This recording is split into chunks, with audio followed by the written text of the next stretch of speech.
지난달 29일부터 시작된 경기도의회 예결위의 추경안 심의가 국민의힘과 더불어민주당의 갈등으로 파행을 이어가고 있습니다. 도의회 내에선 회기 연장이나 원포인트 회기 개최 가능성이 점쳐지고 있습니다. 포천시의 플라스틱 공장에서 무게 500kg에 달하는 대형 원단이 떨어져 작업자 1명이 숨지고 1명이 다치는 사고가 발생했습니다. 민선 8기 100일을 맞아 지자체별 성과를 알아보는 연속 보도 시간에서는 강수현 양주시장을 만나 취임 100일의 성과를 짚어봅니다. 부동산 경기가 급격히 악화하면서 부동산 사기와 분쟁이 증가하며 금전적 손해를 입는 사례가 늘고 있습니다. 각별한 주의가 요구됩니다.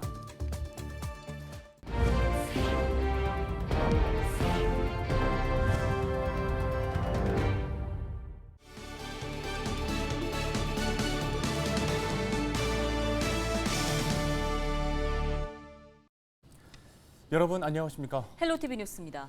지난달 29일부터 시작된 경기도의회 예결위의 추경안 심의가 5일에도 제대로 진행되지 못하면서 파행을 이어가고 있습니다. 경기도 제2회 추경예산안의 주요 재원인 통합재정안정화기금 9천억 원의 일반 회계 전출을 두고 국민의힘과 민주당 사이에 의견이 좁혀지지 않고 있는 건데요. 경기도의회 회계 운영에 관한 조례 제2항과 3항에 도의회는 임시회를 20일 이내로 총 75일을 열 수 있습니다. 따라서 이번 제363회 임시회는 지난달 20일부터 오는 7일까지로 18일간 진행되는 만큼 2일을 연장할 수 있어 9일까지 추경 심의가 가능합니다.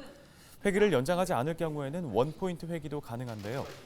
도의회 내에선 추경안 심의가 예정대로 진행되지 않으면 이번 회기 연장 또는 원포인트 회기 개최 가능성이 점쳐지고 있습니다.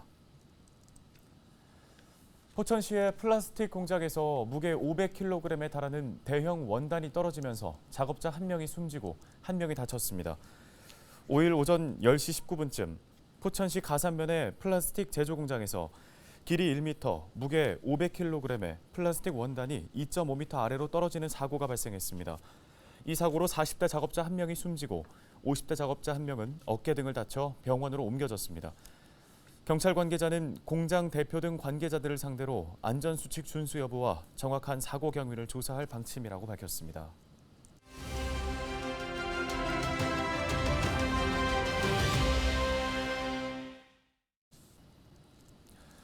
민선 8기 100일을 맞아 LG엘러비전 나라방송에서는 지자체별 성과를 알아보는 시간 마련했습니다. 오늘은 강수현 양주시장을 만나 취임 100일 소감과 성과를 짚어봤습니다.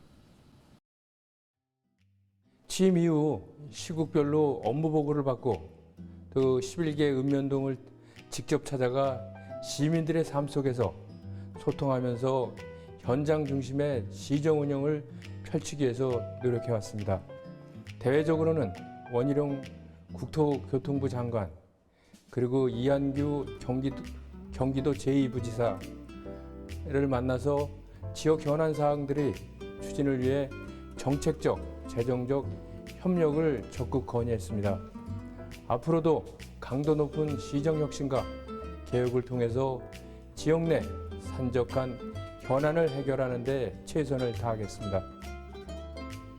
지난 7월과 9월 두 차례에 걸쳐서 원희룡 국토교통부 장관을 만나서 주요 지역 현안 해결을 위한 지원을 적극 건의하며 가장 시급한 교통, 주택 분야 등의 추진 가능성을 높인 점이 취임 이후 가장 두드러진 성과라고 생각합니다. 현재 전철 7호선 도봉산 옥정 광역철도 건설 사업의 백사 정거장은 공사 중에 있고 옥정 신도시를 거쳐 포천으로 가는 옥정 포천 광역철도 건설 사업은 기본계획 고시를 앞두고 있습니다. 기본계획이 고시되면 우리 시와 포천시 구간을 공구별로 나누어 턴키 공사를 발주할 계획입니다. 공사비는 전액 LH에서 재원 부담하는 것으로 기획재정부에서 결정한 사항이며 우리 시는 공사가 조속히 완료될 수 있도록 지속 노력하겠습니다.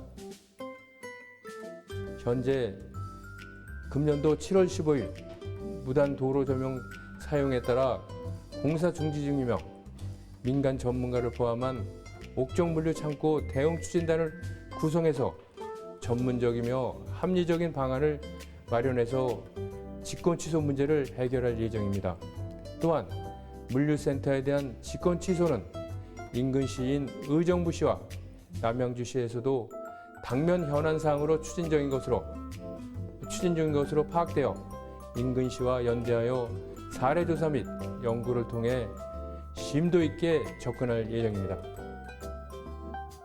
제조융봉합 혁신지원센터 건립 추진으로 기업하기 좋은 도시 기반을 마련하고 규제개혁을 통한 4차 산업과 고부가가치 산업 육성으로 청년 친화적 일자리를 확충해 나가겠습니다.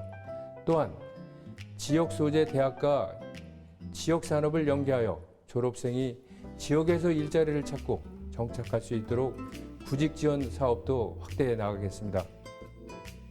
앞으로 4년 동안 양주시가 민선 8기 6대 시정 목표인 시민 중심의 열린 도시, 동반 성장의 경제 도시, 미래 선도의 교육 도시, 행복 동행의 복지 도시, 아름다운 일상의 문화 도시, 안전한 삶의 그린 도시로 나아갈 수 있도록 준비를 철저히 해 나갈 것입니다.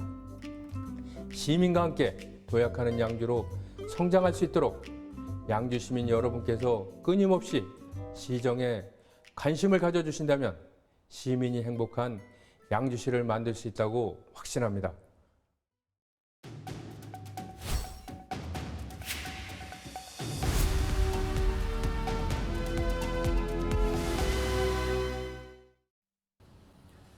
부동산 경기가 급격히 악화하면서 부동산 거래에 문제들이 발생하고 있습니다. 큰 금액이 오가는 만큼 주의가 필요한데요. 네, 오늘 이 시간에는 함철성 변호사와 함께 관련된 이야기 자세히 나눠보겠습니다.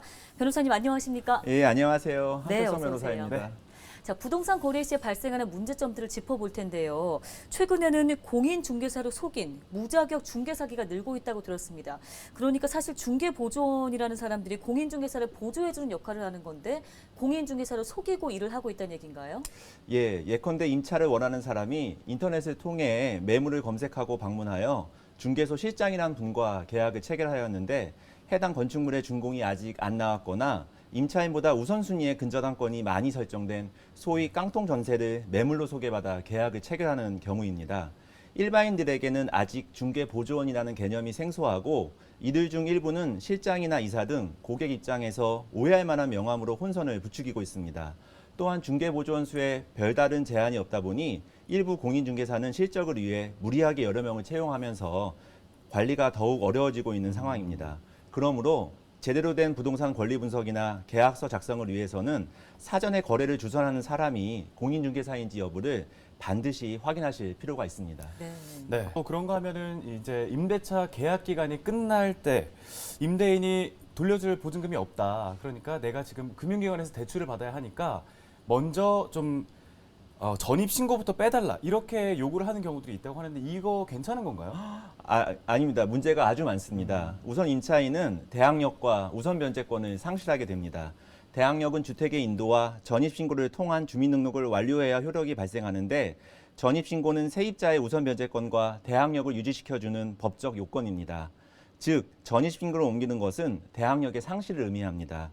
만약 전입신고를 먼저 옮길 경우 임대인의 재산 상태가 악화되어 집이 경매로 넘어갈 경우 임차인보다 차순위 근저당권자가 우선순위로 승진하여 최악의 경우 임차인은 보증금을 돌려받지 못할 수도 있습니다. 전입신고를 해달라는 임대인의 요구는 임차인의 의무가 아니고 섣불리 전입신고를 해주었다가 보증금을 못 받을 리스크가 항상 존재합니다. 그러므로 임대인이 임대차 기간 만료까지 보증금을 돌려주지 않는 경우 임차인은 우선 임차권 등기 명령을 신청하고 보증금 반환 청구 소송을 제기하는 방법을 조언해 드립니다. 사실 부동산 거래 시에는 큰 금액이 오가잖아요. 누군가에게는 전 재산일 수도 있는 건데 이 부동산 거래할 때 특별히 유의해야 할 점들이 있을까요? 일단 첫 번째는 거래 서류를 꼼꼼히 확인하실 필요가 있습니다. 부동산을 사고 파는 거래라면 부동산 매매 계약이 있을 테고 빌려주는 거래라면 임대차 계약 등의 근거 서류가 존재합니다. 부동산에 관한 분쟁 발생 시 해당 부동산 거래 서류를 다시 한번 잘 챙겨두시고 서류에 적혀 있는 내용을 반드시 체크해 보시기 바랍니다. 네. 다음으로 해당 토지에 대한 부동산 현황과 권리관계 확인이 필요합니다. 우리나라의 토지 건물에는 필지마다 공적 잠부가 존재합니다. 특히 부동산 등기부의 경우 표제부, 갑구, 을구로 나누어 갑구에는 소유권, 을구에는 소유권 이외의 권리에 관한 사항 등이 기재되어 있습니다.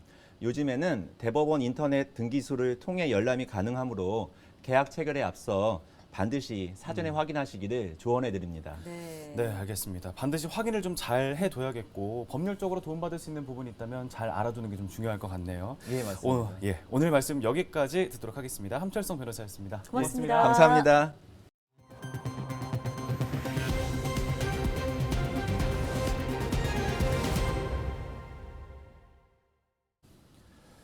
(2,740억 원) 규모의 포천시 제2회 추가경정 예산안이 시의회를 통과해 확정됐습니다. 이번 추경 예산은 고물가, 고금리 등 경기 침체에 대응하기 위한 민생안정 지원 사업과 각종 현안 사업에 투입됩니다. 추경 예산에 반영된 민생안정 지원 사업은 코로나19 생활지원비 지원 38억 원, 비료 가격 안정 지원 13억 원, 포천사랑상품권 인센티브 7억 원 등입니다. 배경현 포천시장은 지방재정의 역할이 중요한 시기라며 편성된 예산을 신속히 집행해 시민들의 어려움을 덜 수 있도록 최선을 다할 것이라고 강조했습니다. 오늘 저희가 준비한 소식 여기까지입니다. 네, 시청해주신 여러분 고맙습니다.